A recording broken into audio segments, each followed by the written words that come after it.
excited to introduce Judy Smozzle and Marcia Carey with Wine, Women, and Song as our second presenting company. So come on, ladies.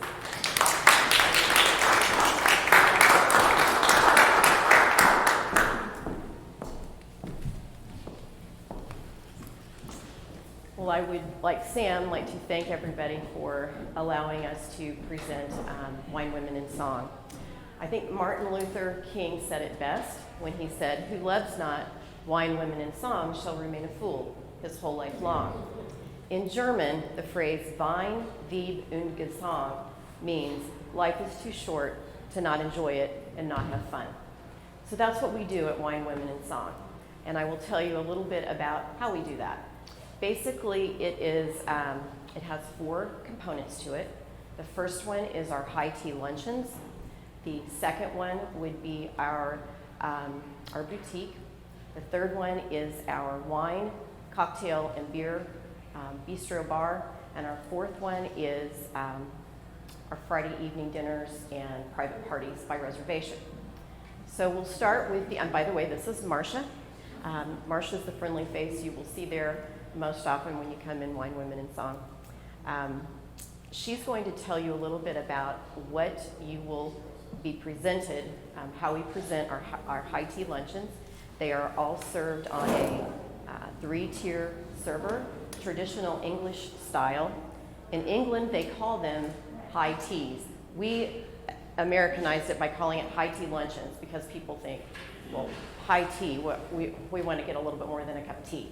And it is. So I will allow Marcia to speak, and she will explain to you what is on the high tea luncheons. I'm moving over so she can. Okay, on our 3-tier, we start at the bottom, and you will work your way up. On the bottom plate, you will have a slice of quiche, a chicken salad sandwich. We have changed for the fall. We've gone into soups, but in the spring and summer, we will do some type of little salad. On the second row, we do biscuits and scones. And then we have crackers that we use little savory seasoning to fix them in. And then we add those on there just so that you can see what our samples are like that we're giving out. On the third rack, and then with our second rack, with the biscuits and scones, comes a little dish, a 3-sided dish, and it has Devonshire cream, lemon curd, and either strawberry or jalapeno jam that you can use. Then you get to the third row, and everybody loves it. That's the sweet tooth. So you will have like a banana bread, it could be zucchini bread, it could be cucumber bread, a cookie, little berry bites, and an orange jello, little molded candy. And then in the summertime again, it could be fruit, or then we move to something else in the fall of the year. Right now, it is an orange fluff, little cup of fruit. That basically, along with your pot of tea, we start you off with one type of tea, then after you're kind of right there, then we're going to offer you a second pot of tea of a different flavor. And our teas come from Alabama, from Piper and Lee, and that is pretty much what you're going to see when we offer this to you. It's very nicely done. Thank you, Marcia. We believe in, when we do have the high tea luncheons, that it is an experience, it is an event. So when women and men come to these events, we want them to enjoy it. We don't want them to rush through it. Hence, the little tiny forks and spoons that we use. You can't get in a hurry when you eat with something that tiny. So it is a dining experience, and it is a kind of a slow your pace and take your time. The high tea luncheons are done by reservation, and we take as many as 20, 24, all the way down to if you have a couple of ladies that just have 2 that want to come in for lunch, we can do that as well. Or if you just want to come by yourself, you can do that too.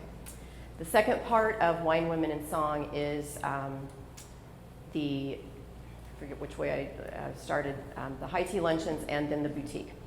The boutique is, it consists of items that are made locally and in the USA. I made the move back in April to migrate more towards finding USA-made items. One of my greatest challenges was to finding clothing in the USA. Surprisingly though, it's there. We do still have manufacturers here in this country, in particular Los Angeles. They have a great mercantile market, fashion market there. So I'm finding a lot of my items from Los Angeles and individuals across the country who have smaller boutiques that do wholesale. We also have locally made items. Marshall will hold up a pumpkin made by, actually that one is made by us, the little bitty one. And then you can see that that one is not made by us, and it's a little bit more elaborate, and that's made from a lady in Warsaw. She also makes cloth quilted masks, embellishes them beautifully. We have sold those very well this year. There is a lady here in Sedalia, Suzanne Peterson, that makes jewelry out of old silverware. And we brought one of those to show you. It is a little pumpkin that she has cut, made, and has a little twisty thing on it, and then on a choker necklace. Then another one of an item that we have is a Habersham candle wax vessel. It's a scented wax. You don't burn it. You just sit it and it puts off a great fragrance. Those are made down south in, I believe, Georgia. And then we have on the table the Raven's Nest jam. It's in the very front. That we use that on our teas. We serve this a lot on our First Fridays for our First Friday events. First Friday events are done at both Handel House and Wine Women in Song, where we offer a 25% discount all day long. And we host those every first Friday.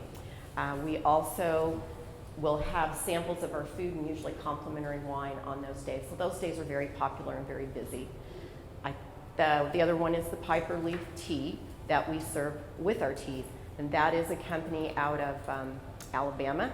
And it's loose leaf. It's a small family-owned business that she does an excellent job. Right now we're serving our fall teas. We're serving pumpkin spice, sweetie pie chai, and caramel apple pie. She changes her teas with the season, so that really helps us because we change our decor with the season, so why not everything with the season food included?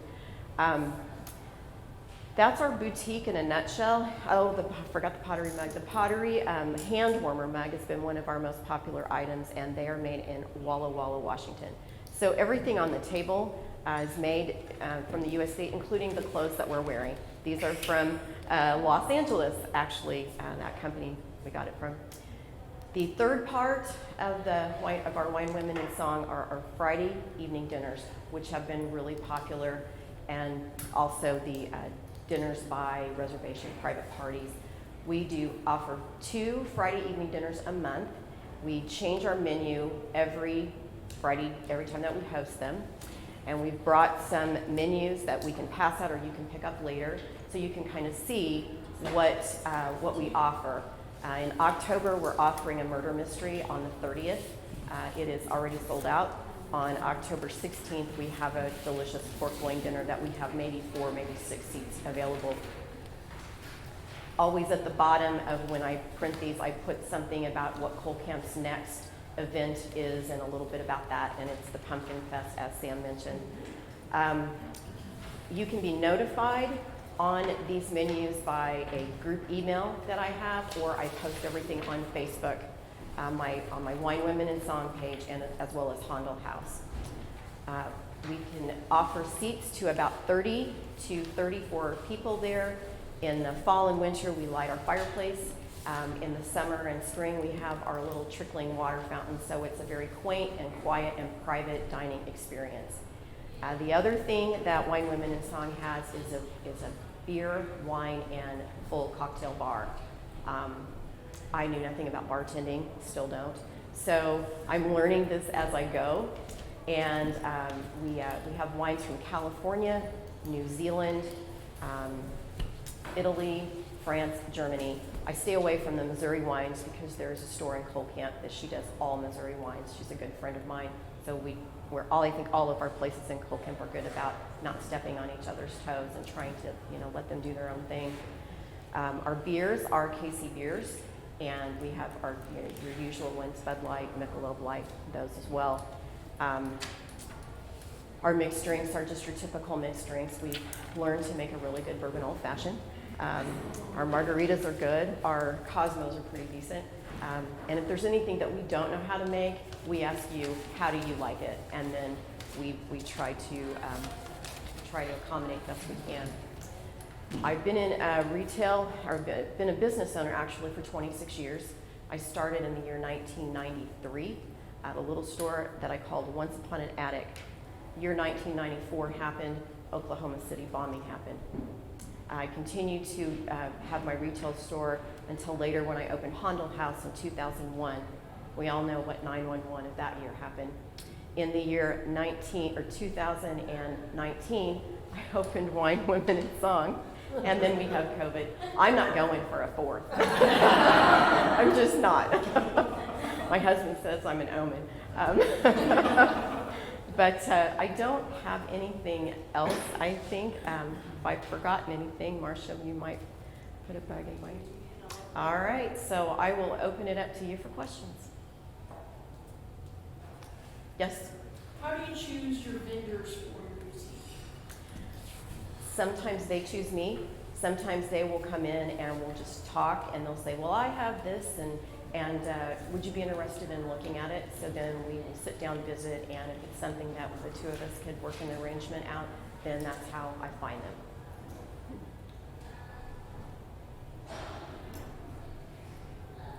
Yes, Sam? What was your challenge for redecorating? How did you design your building? For redecorating the Wine, Women, and Song? Yeah. Trying to take a rustic building that's very, very dark inside and turn it into a European tea setting. So what we did is I think we called it rustic glam. So the walls they're still the barnwood. I wanted to keep the original barnwood.